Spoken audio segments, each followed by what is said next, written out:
Okay, what's up, everybody? Good morning. Welcome to a Friday edition of Morning Scone, presented by Brock, the Batteries Orthopedic Clinic, Parish Construction and Roofing. Need an orthopedist? You go to Brock. You need a roof?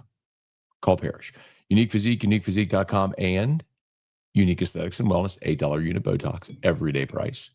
Restored Motions, restoredmotions.com, and Bocock Brothers Premium Cigars. Use the code MAT15, where they now have their executive box. Ooh, you can see that because of the glare. Beautiful tiger head logo. Check those out. It's the Corojos. You can't see that, can you? Corojo. Awesome. Anyway. All right, let's say some good morning, y'all. A little bit of a shorter show. I have to be at my desk today at 8 to do an interview. I had a busy morning. I got interview in Arkansas at 7:30. I'm doing Memphis at 8. I got to be at my desk for that. So we're going to do 15 minutes here when I normally jet out of here to go turn off your sound machine, come back. We're going to be done at that point today. So let's just get rolling here. Hey, Patrick, good morning. I get firsties today. Very happy the Saints won't lose this weekend. Hey, Saints won last weekend. Nussmeier re-injured his torso. Frank Wilson disclosed that. Be interesting to see what they decide to do, if he's good to go, if they sit. My contention is, look, I know we've talked about it throughout the week. If Nussmeier is re-injured, then play Van Buren the whole game. Sit Nussmeier, evaluate Van Buren for this entire game, and then make a decision about the next two games when the next two games arrive. But a limited Nussmeier on a struggling offense doesn't seem like a great idea to me.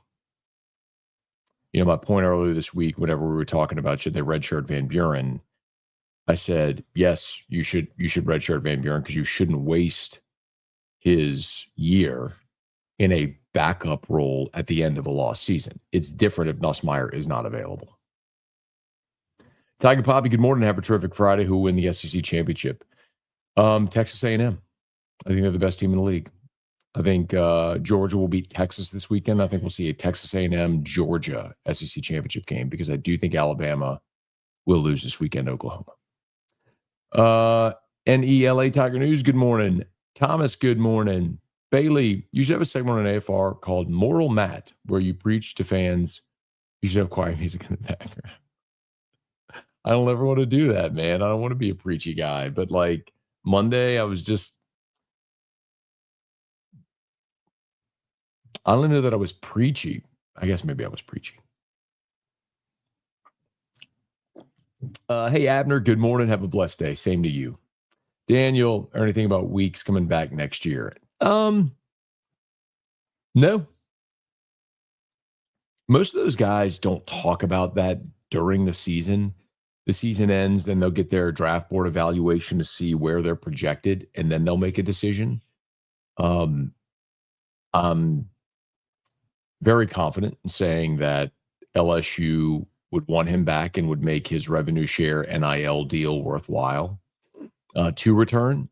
And I think the thing that might actually push him toward returning would be his brother did it this year. He'd have the opportunity to play with Zach next year again, and Zach would actually be on the field a good bit next year. And then, and I think this year probably caused his stock to drop. I mean, he was a preseason All-American, and it's not been a great year, man. Morning, Scone. You keep saying LSU was able to lock up the Arkansas offense last year. Taylor Green hurt his knee prior to the game, wasn't 100%.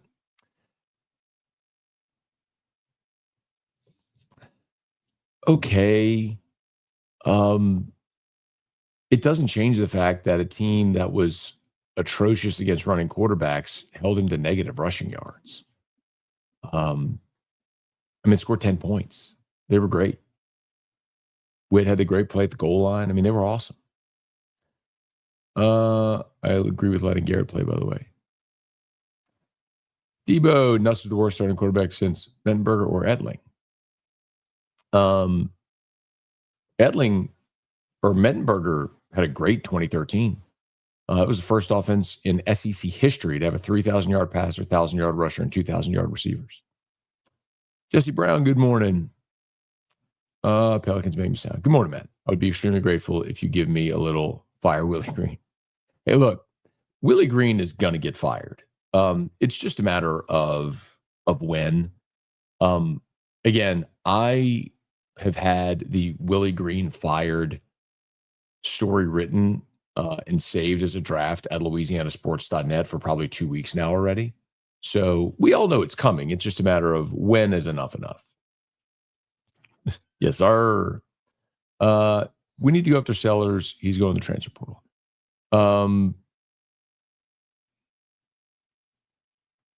Sellers will have an interesting decision to make because it sounds like just on ability alone, he may be a guy that still gets taken somewhere in round one.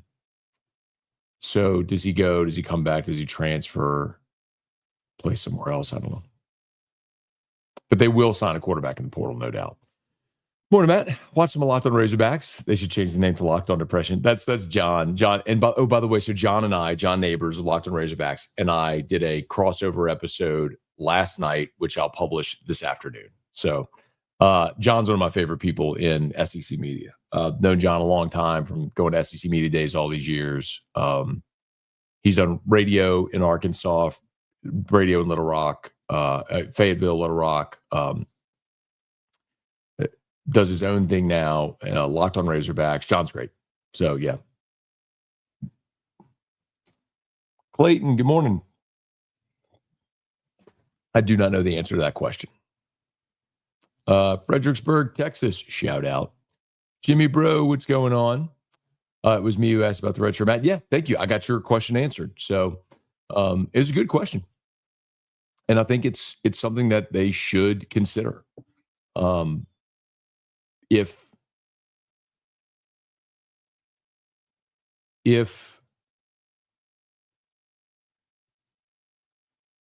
Nussmeier were 100% healthy and could play the whole game, and also I would say play Nuss, redshirt Van Buren.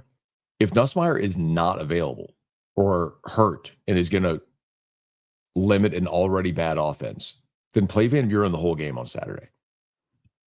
And then evaluate. And if Van Buren plays the whole game Saturday and stinks and you give Nussmeier a week off to get healthy, then let Nuss play the last 2 games.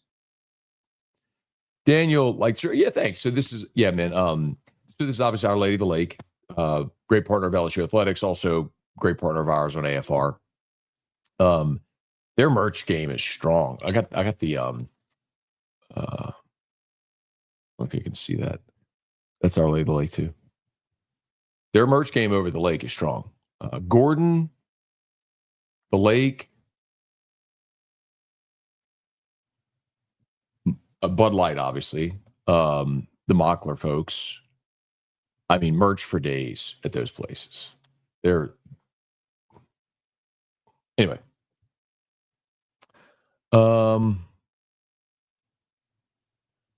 Do this. So we're on a short time window today. Construction and roofing. At Parrish, we've got you covered. From the top of your roof, all the way down. Parrish Construction and Roofing. Parrish built. Parrish built. Parrish built. From your hometown. ParrishBuilt.com.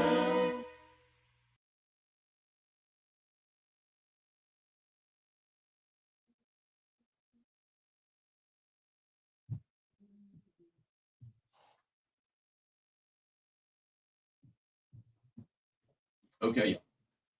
5 more minutes. I got to go. 5 more minutes. I got to go. Oh, shout out to Brock. brortho.com. Always scrolling on the bottom. Parrish. Remember, Parrish, 12 days of Christmas. 12 days of Christmas. Nominate a family.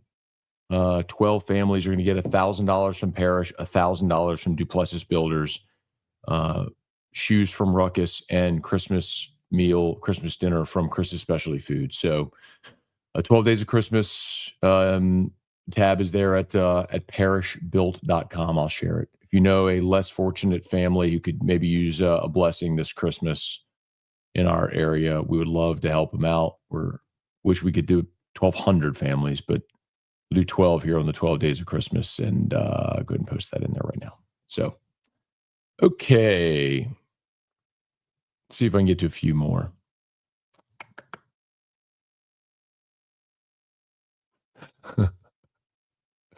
That's good to go. It'd be all right. Man, what a long way we have come from that, huh? Ryan, good morning. I always thought if BK and LSU settled, the mitigation would cancel out. Well, it's what you're doing is both sides are balancing risk, right? So the reason that Brian Kelly would want to settle would be to guarantee himself that whatever that lump sum is, in the event that he coaches again and gets a deal, that would mitigate his buyout. LSU would want to settle because what if Brian Kelly doesn't coach again or goes several cycles without coaching, and then you're paying, and then what if the contract he gets is less and you end up paying more over a longer period of time? It's just balancing risk. It's really a what is your risk, your sort of tolerance in that situation. It behooves both sides because both could come out better, both could come out worse. Kelly could say, I'm not settling. He can get a new contract and mitigation wipes out his entire buyout. LSU could say, we're not settling for that number, and then they end up paying the entire thing over 6 years, whatever the case may be. Or the opposite happens, but it's why you do it. Good morning. Do you have family from Arkansas? I do, on my dad's side. Yep. So this about Lane leaving.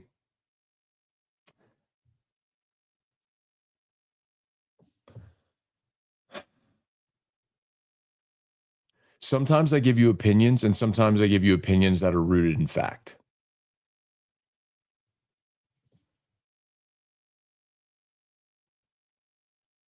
I disagree with this wholeheartedly.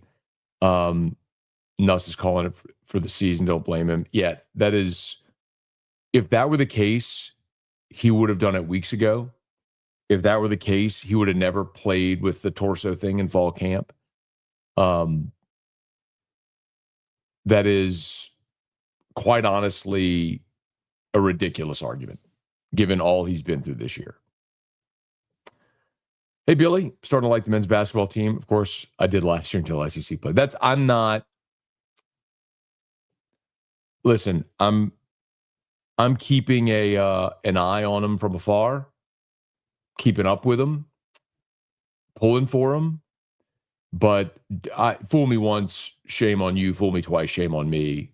They were 11-2 pre-conference last year, I believe, and they face planted in the league. So I just got to see it in conference play.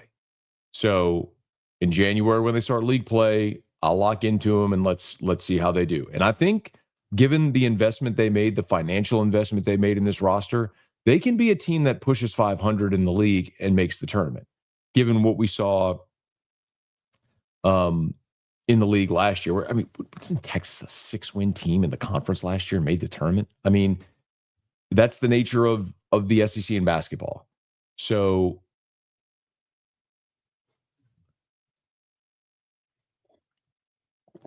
wasn't Texas? I want to go look this up. I'm almost positive that Texas was like a 6-win team last year. Or 7, were they 7-11 last year? Texas they were 6-12. They were 6-12. I mean, every team in the league made the tournament except LSU and South Carolina. I mean, you had 6-12 Texas make the tournament. I mean, come on. Anyway, all right, 7 o'clock. I got to go. My apologies for bouncing early, y'all. But as I mentioned, if you're just joining us, I have to get Drew up and out because I got to get him dropped off a few minutes early today so I can get to my office. It's an interview today at 8. So, all right, y'all please smash the like button, subscribe to the channel, Facebook, like the page, share the post. Locked on LSU is live. I've got a full episode on Nussmeier's re-aggravation, updates on Weeks, Anderson, Kern, and Coach Frank's plea to the LSU fans, and a discussion about right tackle, which I went deep dive into that conversation about what they should do at right tackle with Weston Davis and Ori Williams replacing him last week and all that sort of stuff. That's all there. Okay. Y'all have a great day. Locked in LSU's Live, AFR 3.